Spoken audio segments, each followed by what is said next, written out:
Hello everyone, my name is Chris, from the team working on Warhammer Chaosbane. Today, we're going to take a look at the first Warhammer fantasy hack and slash. The story takes place shortly after the Great War against Chaos. Just as the Empire of Man finally seems to be out of the clutches of danger, a new threat emerges that will upset the balance of power. And it's up to you, and your allies, to confront it. Our journey begins in the sewers of Nuln, the current Imperial capital. As you can see, the sewers are infested by servants of the god Nurgle, the Chaos god of disease and decay. A number of his minions have come to greet us, including Nurglings, cultists, and the ever-unpredictable Chaosbane. I'm playing as a captain of the Empire, Conrad Valen. Valen is strong and tenacious, an ideal character if you enjoy melee combat. In Warhammer Chaosbane, each class has its own unique gameplay style, and a variety of skills that complement that style, and the other classes. As a melee specialist, the Imperial Captain can endure a lot of damage, apply crowd control, and turn large hordes of enemies to his and his allies' favor. Speaking of allies, it would be good to have some ranged support to dish out some extra damage. So, I'm going to invite a friend to join my party in local co-op. All he needs to do is pick up a controller and press a button. There. I've been joined by the High Elf Elantir. Elantir is a mage who deals a lot of damage from a distance. However, he is much weaker in melee combat, and has to keep his enemies at bay by using all the spells in his arsenal. Each class has its own unique ability. Elantir is able to control the placement of all of his spells, and redirect them on a whim. You'll face various monsters in the game, whether the weaker Nurglings, or more powerful foes like Chaosbane and Beasts of Nurgle. You'll need to come up with unique strategies to defeat these creatures. Next up is a very powerful foe. Mutaliths are abominations, mutated by the power of chaos and infused with magic, making them much more difficult to defeat. To help, we'll activate Bloodlust, a devastating skill that gives you extra speed and new powers for a limited time. The duration and number of new skills is based on your Bloodlust level, so you'll have to choose the best time to unleash your fury. Once the Mutalith has been defeated, you're free to finish exploring the dungeon. For now, it looks like our quest is coming to an end. We hope you enjoyed this first look at Warhammer Chaosbane. Make sure you follow our social media channels for more details and gameplay videos.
Hey guys, and welcome to a quick look at Anno 1800. I got to play this at Gamescom. Thank you again to the team over at the Ubisoft stand for being so welcoming, but also just letting me bum the bat in Anno. I am really, really excited for this game. I absolutely adored, I think it's Anno 1700, but also Anno 1404, which you can get still, and it should run on modern day systems. Because the franchise began in 1998. It's an old franchise. So if you haven't already checked them out and you like the look of this and you're into games like City Skylines and Civ, then this might be something for you to try out. For those of you who do know Anno and didn't really get behind the last 2 games because they were a bit too sci-fi, you'll be pleased to hear that this is going back to what we loved the most about Anno, that sort of older, historical discovery expeditions trading thing. So we'll come back to some of that later because there's some really cool stuff around trading and discovery that I want to show you slightly in more detail. But first, let me quickly explain how Anno works. There are different class structures and you have to fulfill different needs for each class in order to evolve them and then make your city prosperous. So for example, the first 3 classes in this one is Farmer, who will run the basic stuff like the wheat fields or whatever they do, the potato farms, the sheep, the logging camps, all of that. You then have the Workers, which deal with heavy industry, which does have its own issues. There will be pollution in this game, I have been told, which does increase your illness, so that'll be fun. We'll find out on release, guys, because I will be playing on camera, don't worry. And then the third group is artisans. So those will be like the craftsmen, the cheese makers. I think it was cheese makers in one of the older ones. Or the tailors, that kind of stuff. And somewhere in the last 2, there'll be nobles or aristocracy. So as your city grows and you get more stuff and you get more people, you will have to ensure that you have a class structure that works. You have to make sure that you keep farmers, because the farmers have to provide the food. You have to make sure you keep workers, because no one will run the factories otherwise. It's a bit more management based than things like SimCity, where your main goal is to just try and advance people. Or there's only like 2 structures, aren't there? There's like low housing and high-end housing. So there is a bit more management required, especially as on top of that you also have inventory of your items. So you may have to pause a factory because you don't have enough workers. You may have to build another factory because you have a surplus of workers. It is a little bit more in-depth, perhaps, in other aspects than certain city building sims. On top of that, you also have trading with other civilizations. Now, that has been expanded on. We'll come back to that in a minute. You have discovery. You can choose to settle like little outposts on other islands to go and get some swag. Say, for example, you need more clay for bricks because your clay mines run out. You're going to have to go out and find a new clay mine. But that means you're going to have to settle on that island because you can't just send a ship and it will magically come back with clay. That's not how life works, right? You've got to take the supplies to build the warehouse and then also make the houses for the workers to live in. Sorry, the farmers. Maybe the workers. I'm not entirely sure who mines. But you've got to have somewhere for your people to live. Have something for your people to eat. Otherwise, they're not going to be there. They're not going to make your clay, which you then have to ship back. So there are more potential processes. There's a lot more focus on things like manufacturing. It's not like Cities Skylines where you can just move people in, and so long as they don't have to pay city taxes and they have a park and they have a house and they have a job, they'll be happy. No, these guys want specifics. They want a pub. They want drinks. They want, don't we all? They want food. They might want, the higher end classes will want more. For example, the artisans may want you to have a nice supply of cotton robes for them to try on so they can parade around the streets looking fancy. And that's on you to hit every single one of these requirements in order to make sure that they progress to the next class. However, on top of that, you do also need to make sure that you keep some people back. That sounds really cruel, to run the other facilities, because obviously if you lose all your farmers, then no one's eating anything. Now, they have made some tweaks to the traditional Anno formula. So, for example, citizen happiness is not essential to evolve them now to the next class system. However, later down the line, if your citizens aren't happy, there may be repercussions. So they've balanced that a little bit more. It's slightly less awkward if you've got some miserable people to pop them into the next class system. But obviously you may, you may have a riot on your hands like 10 years down the line. Who knows? On top of that, they've added a few bits of bobs. So there are now bridges and rivers by popular demand. This setting itself was actually done due to the community wanting it. So thank you to the Anno guys for listening and putting in this hard work, because it's paying off and it looks amazing. And alongside that as well, they have put more detail into the cities themselves. There are NPCs animated in different bits. You go to the schoolyard, there's kids playing. You go to the market, there's people there. You go to the pub, there's people being drunk. And it all looks really cool. It's characterising the city, it's animating the city, and it makes it feel a lot more alive. On top of that, they have also added some new features to go with the existing ones, which are genius and make perfect sense personally. Now, the first thing is expeditions. Anyone who's played World of Warcraft, Warlords of Draenor kind of time, the garrisons. I'm trying to think of other games, but I'm so tired, that's all I've got. If you took that and crossed it with like Sunless Sea, so you had this almost choice-based expedition where you choose individuals with specific skills to go out and find things or bring stuff back. And there's like a success rating that's based on morale. And if you're very lucky, they might bring you something back. They might bring a person back if they've met someone who wants to go with them.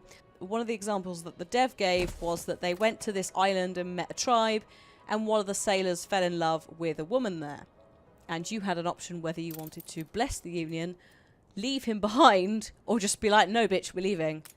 And they said, well, we went for bless the union, and as a result of that, the local tribe chieftain was really happy, and I think he gave us something like a sacred artifact that we could take back to our museum. So that's a really nice bit of individuality on top of the existing Anno game.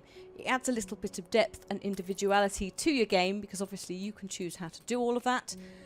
And it also opens up one of the most amazing things ever that I am really excited for, which is modular zoos and museums. Now, for those of you who don't know what modular means, it means being able to add piece by piece in a design that you want to an existing feature. So you will have your basic museum building, and then you can choose what you want to plonk in it. The idea is that you could, if you really wanted to, and you were really into it, you could make an amazing museum that is themed how you want. So you can go out, you can meet traders, they might have a gorilla on their ship, you could buy off of them. You might find one in the wild and capture it and bring it back. I really like that concept because it means that I could do a big cat zoo. For example, in the demo that I'm playing now, the woman that I met, I went to see her, one of her ships turned up at my port, and I was like, okay, you must be out there, so I went and had a look for her. I think I sold her some fish and some bricks or something. And she had on offer a white tiger.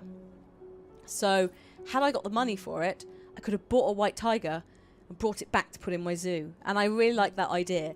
And it not only will it also boost your city, and it also really appeases your citizens because it's something for them to do. It's something nice for them to look at, but also it will bring in tourists, which will help your city prosper. So I think it's a really nice addition. It makes total sense in the context of the time and the era to add those things in. And it feels like it's adding to Anno without losing the initial theming of the whole thing, the feeling of the whole thing. And I really like the idea. I really do. I am going to be playing it. I am excited to see what it's like. I feel that this is a really nice addition to the franchise. I don't feel that it's lost its way or anything. I think that the additions that they've got, like the zoos and the expeditions, they work in the context of the time, and they don't take away from what was the original Anno. They add to it. They fit really well because those features were there. You know, trading was already there by ship. So why not add this extra addition of being able to make cultural things and buildings and stuff off the back of quests related to trading and so forth. So yeah, really, really excited for it. I'm going to be playing it. It's probably going to be streamed. I'm going to be playing it on stream. No idea yet if I'll edit it down for YouTube, because obviously it is one of those games that is best enjoyed with a cup of tea, just chilling, listening to the ocean waves and the music, and just being calm whilst, you know, your citizens run out of bread or whatever. So it will definitely be on Twitch. I don't know if it will be on YouTube. Maybe I'll edit it down. Maybe I'll do one video and send you guys to the VODs era. I don't know. But the gist is this game is going to exist in February, And if you like city building games, try it out. If you want to try it out now, then I would recommend picking up Anno 1404, which should run on Windows 10 PCs. You can get it on Steam. I assume it's going to be on Uplay as well as a result. And that should give you a really good working basis of how to play Anno for when 1800 comes out. So I will pop all that in the description. I'll pop a link to the Anno website. I'll pop a link to Steam page. If I can find the Uplay page, I will. And yeah, stay tuned for more information. You can also check out my Gamescom playlist, which has Assassin's Creed on, and that's currently it, because I'm working through all the videos. I'm about to go off to Insomnia tomorrow, so I may not be able to get the videos out on For Honor, Trials and Transference before then, but if I don't, I will get them out as soon as possible so you guys can see them. They should be quite short. It's mainly summaries of new features, but it all looks really cool. It's a really nice lineup this year. So thank you again to the Anno devs. Thank you to everyone at the Ubisoft stand. As always, you're lovely. Shout out to the Anno Twitter team who are on it, and I'm loving your use of gifts. And I can't wait for February. So thank you very much for watching, guys. Give it a thumbs up. Let me know what you think of the game. Are you excited? And I will see you next time. Thanks for watching. Goodbye.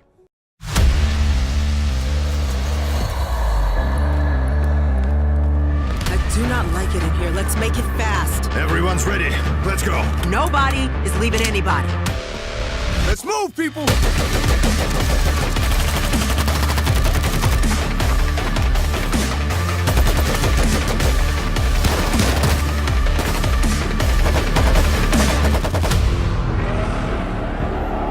They're coming in! They're climbing!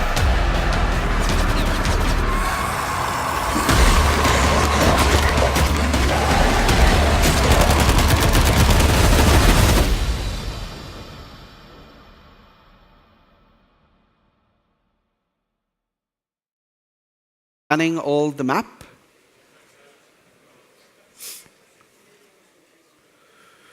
And this is footage from the game as it is now. Obviously, everything's subject to change, yada yada. Game balance.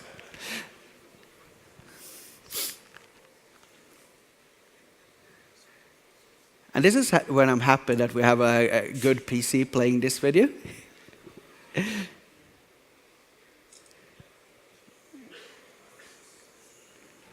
So this is the 2D map where you're looking at the various countries. Zoomed out, you can see the borders. Everyone here always plays in terrain map mode, so you don't see political, right? So the map. Now we're gonna see how it looks when you're not zoomed out. See if now we're gonna have a shuggy, nice frame rate. Yay!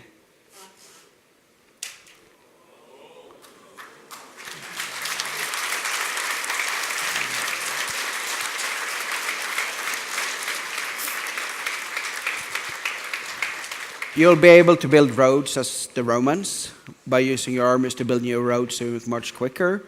The cities will grow in the size with the pops that you have in your provinces. How names are on the map is different options, so you can see names always or only when you mouse over. Yeah, we're going to do some pop views here. Here's a view of the interface. Some tooltips of what how the pop is growing there, what the different pops are, which religions, and so on. I can look at this one, it's probably easier for me. Yeah, slaves.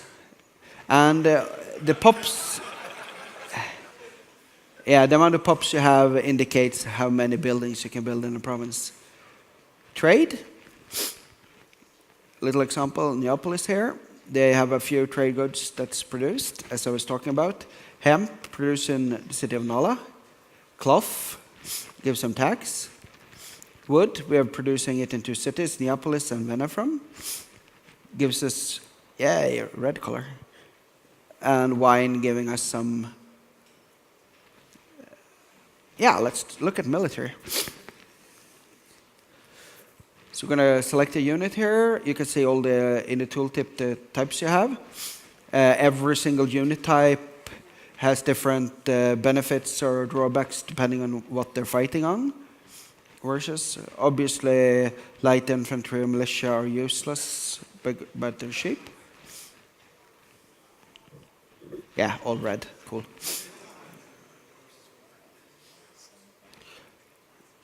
And we have some characters here. And yes, this is our internal portrait editor, or basically viewing the assets we have for the portraits. And because the portraits are they're not hand-drawn. We have this 3D model thing. This is one character, and it's automatically generating all the portraits, and you can just rotate them and look at them in the game. And you're going to have a lot of good, cool attachment to the characters while you're playing. So let's see some randomization. You just get someone. Oh. Should be looking mostly Romans. Yeah, we're getting a few one looking like the dev team almost. No. Yeah, looks like me. Or when I'm not gray-haired. So he looks like a young 20-year-old, but let's see what it looks like when he's a little bit older. You just change. So characters will automatically age, and you'll be able to see the age of the characters. So a little bit younger there. We do not have children yet in the game. Oh, that's a cool guy. There's going to be a lot of different like hairstyles and combinations and people, so everyone will be looking unique. I'm not entirely sure of how many cultures we'll have with the start and how many ethnicities. Time is long overdue for legalizing recreational marijuana. With its roots in hell. Marijuana is wonderful. This is a substance that can have significant medical value. To kill cancer cells. I smoke marijuana. Why shouldn't we allow people to do it? I just did. It's the right thing to do. And a tasty way to do it. Let me tell you. What's that? It's going to be hard to stop the spread of all this weed. Give me that money.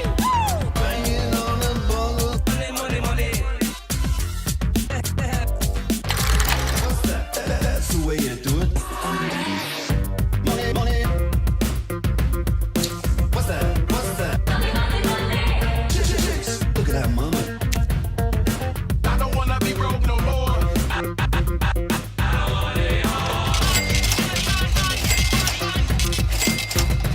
Parliament has now passed Bill C-45, which will legalize cannabis. Over $150 million in revenue tied to pot sales in their last fiscal year.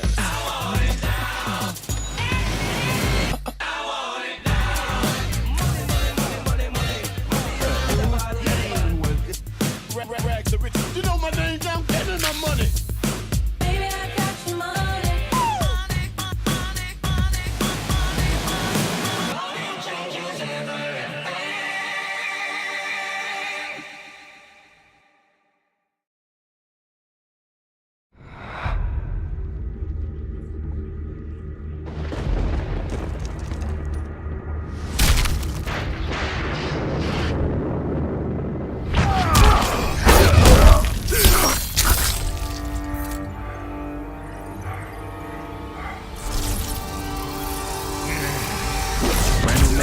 With the drum attack. You a shit talker, we got drums for that. Tryna fist fight, boy, you dumb for that. Stupid. You gon' get a bullet in your lung for that. Stupid. Draco get the cooking like loose chain. Elfin men on me in the mood sign. Glock 19 in the blue flame.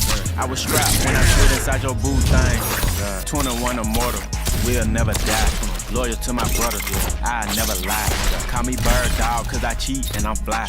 And I love winning, I'm upset if it's a tie. If you ever try to go against the game, we gon' drop it.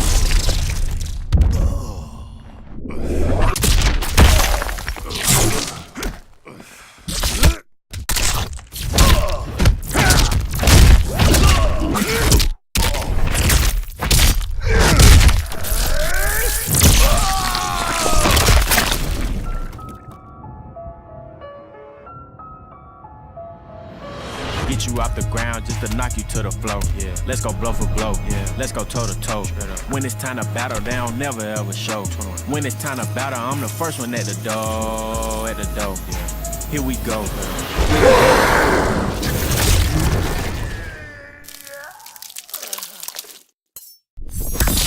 Get over here! It's gonna be next.